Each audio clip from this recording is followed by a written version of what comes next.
છે એ આવી ફરી વાર તમને બતાવી દઉં. હવે ફરી વાર ધ્યાનથી સાંભળો. હા જરૂરી છે, જરૂરી સાહેબ. જ્યાં સુધી ટેરેલા થાય ત્યાં સુધી બરાબર નથી. તો શું કે આવો શું કે છે દીવાપીનો જીવ જે દીવાપી જે વાત કરી છે મારું બે રાજા તપ કર્યો છે, બે શરૂઆતના દિવસે વાત કરી હતી હે ને. અને એમાં પહેલો અવતાર થયો દેવચંદ્રજીનો. એમાં જીવ કોનો? દેવાપીનો. હે ને. માગેલું કોણે કે ખુદા જે આવવાના છે, બે શરીરો તમારા લીલા કરશે ને એ બે શરીર અમારા આવો છે. તો જીવ કોનો હોય? દેવાપીનો જ હોય ને. હવે આવો તો શું કહે છે ધણીજીનો આવે સોરી શ્યામાજીની આત્મા. શું હતું? શ્યામાજીની રૂહલ્લા.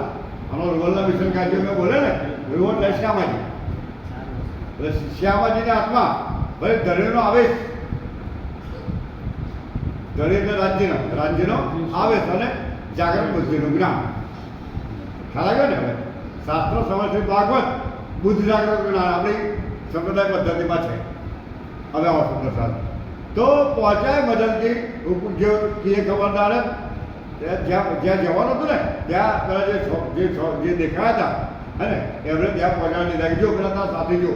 એટલે દેવતા ત્યાં કરીને જોવા ગયા ને એટલે બાજુ સ્વરૂપ જતું રહ્યું. ખ્યાલ આવે ને. એટલે દેવતાને નક્કી થઈ ગયું.